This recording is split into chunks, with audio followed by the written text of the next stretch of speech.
Hi Hello guys! Welcome to our vlog!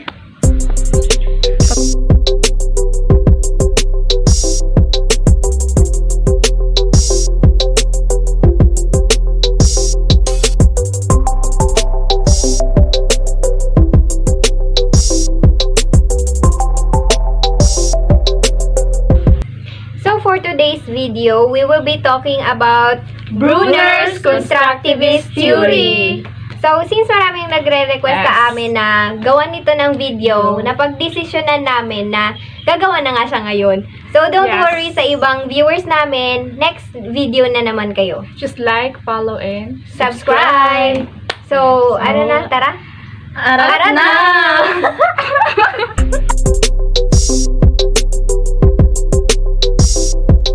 So, since marami yung may discuss namin about Bruner's Constructivist Theory, hinati-hati namin yung tatlo, which is, ako yung mauna. Sige, pag-studyhan ko muna itong ako. So, the Constructivist Theory or Constructivism is based on the idea that people actively construct or make their own knowledge, wherein ginagamit dito ang sariling kaalaman or previous knowledge as a foundation and build on it with new things that they learn. So, their background and previous knowledge impact on how they are able to learn and gain new things. So, Bruner's Constructivism theory is based on the idea that learning is an active process. Therefore, learning is built by adapting new information based on prior knowledge. And Bruner said that there are three representations of knowledge. First is the inactive, wherein it happens from 0 to 1 year old. In inactive representation, learning is through movement or action. That means children learn from physical objects and the movement of outcomes of these actions. Example of this is tasting an apple. So, second is the iconic representation, which happens to 1 year old to 6 years old. In this, learning is through images. Example is that you can start teaching a toddler on different learning through images. Example, if you teach a toddler, you should show them a picture of, example, colors. You should present a picture that portrays an orange. So, third is the symbolic representation, which happens on 7 years old and above.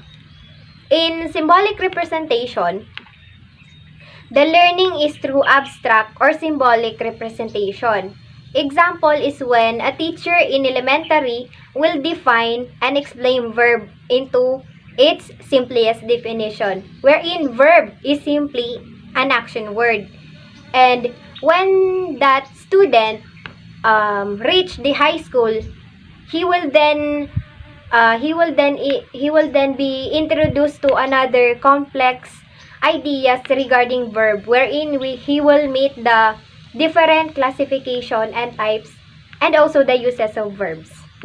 So, ayun na nga. Bruner's advised teachers to use or bring concrete, pictorial, or symbolic representations or activities to facilitate learning. Next is the spiral curriculum that highlights Bruner's concept in constructivism, wherein he emphasized that teaching should always lead to boosting cognitive development, that students will not understand the concept if teachers plan to teach it using only the teacher's level of understanding. So, in spiral curriculum, teachers must revisit the curriculum by teaching the same content in different ways depending on students' development levels. This is why certain topics are initially presented in grade school in a manner that a grade schooler can understand, and then the same topic in school or in high school but in much deeper level. So, there are different principles of instruction by Jerome Bruner. So first is the readiness. This means that teaching should focus on the teaching or this means that teaching should focus on the interactions and context that motivate and enable students to learn. So second from the principles of instruction is the spiral organization. By this, the teaching must be organized in such a way that the students understand it. So third is the instruction should be designed to facilitate extrapolation and or fill the gap. Let's proceed to discovery learning. When we say discovery learning, it refers to obtaining knowledge for oneself. It is a process of acquiring new set of knowledge by exploring or investigating through activities that given by the teacher. For example, you as a teacher, you should make an activity that will enhance or awaken the curiosity and competencies of the students. In that way, the students will be motivated to explore the given activity and learn something new. So for example, in elementary level, the topic is about animals. So instead of asking the student about basic group of animals, much better if the teacher asks the students to provide the names and types of animals. Then they need to examine their similarities and differences. In that way, the students discovered new set of knowledge about similarities and differences among animals. Another example in high school level is instead of asking the students to memorize the concept or other necessary information about the given specific topic, instead allow them to apply their own ideas or understanding about the topic, or let them have some research to gain further information to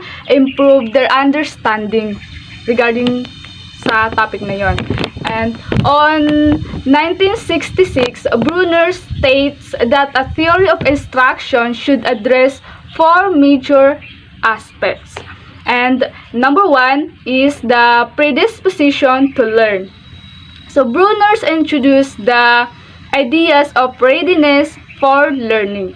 So any subject should be taught in a way that is appropriate to the child's cognitive ability. Then for example is the teacher should give an activity that related to the real life situation, so the students could relate, like motivational, cultures, and personal factors. So Bruner believed that learning and problem solving emerge out of exploration. Let's proceed to the number 2, which is the structure of knowledge. So structure of knowledge, it refers to the ways in which a body of knowledge can be structured so that it can be most readily grasped by the learners. In structure of knowledge, information must be organized to easily comprehend by the learners. The structures refers to relationships among factual elements and techniques. For example, the topic starts with simple to complex para hindi mabigla yung students sa pag-acquire ng knowledge. In structure of knowledge, Bruner offered considerable details about structuring knowledge. So, we have 3. So, number 1, understanding the fundamental structure of a subject makes it more comprehensible. So, number 2, to generate knowledge which is transferable to other contexts. Last one is the discrepancy between beginning and advanced knowledge. So, let's proceed to the number 3, which is the effective sequencing. Effective sequencing, Bruner said that no one sequencing will fit in every learners, but in general, the lesson can be presented in increasing difficulty. So Bruner's believe there's no fit sequencing in the classroom. Because students have different capabilities. Familiar naman kayo sa students diversity, di ba? May slow and fast learners. So example dito is the teacher should give an activity na dapat lahat ng students makarelate or walang maiiwan sa kanila para lahat makasagot. Kumbaga balance lang doon sa slow and fast learners. So the last aspect is the reinforcements. Bruners believe that rewards and punishments should be selected and paced appropriately. Reward should be carefully chosen in time. So also, Bruner didn't like external competitive goals such as grades or class ranking. Categorizations. Bruner gave much attention to categorizations of informations in the constructions of internal cognitive map. Bruner believed that perception, conceptualizations, learning, decision-making, and making inferences all involve categorizations. Categorize are rules that specify four things about objects. The first one is criterial attributes. It requires characteristics for inclusions of an object in a category. For example, is an object to be included in the category. For example is the car. So it must have engine, four wheels, and be a possible means of transportation. For the second rule is prescribe how the criterial attributes are combined. The third rules assign weight to various properties. For example is it could be a car even if a tire was missing. And if it was just for hauling cargo, it would be shifted to a different category of a truck or a perhaps van. So the rules number 4 is sets acceptance limits on attributes. Some attributes can vary widely, such as color. Other are fixed. For example is a vehicle without engine is not a car. Likewise, a vehicle with only 2 wheels would be included in a car. So there are several kinds of categories. The number 1 is identity categories. Categories include objects based on their attributes or features. And the number 2 is equivalent categories. Equivalence can be determined by affective criteria, which render objects equivalent by emotional reactions. Functional criteria based on related functions. For example are car, truck, van. Could all be combined in an inclusive category called motor vehicle. So by formal criteria, for example by science, law, or cultural agreement. For example is an apple.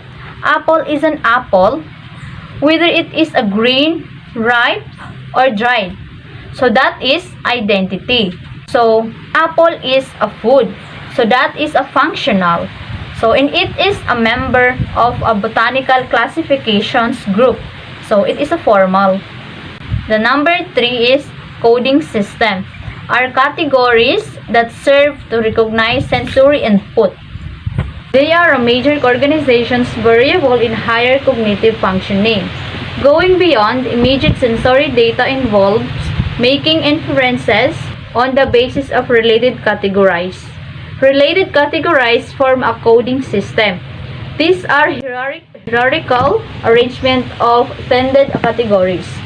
This principle of Bruner launched the notion that people interpret the world mostly in terms of similarities and differences. This is a valuable contribution to how individuals construct their own needs or a view of the world. So, ayun, tapos Yes. na.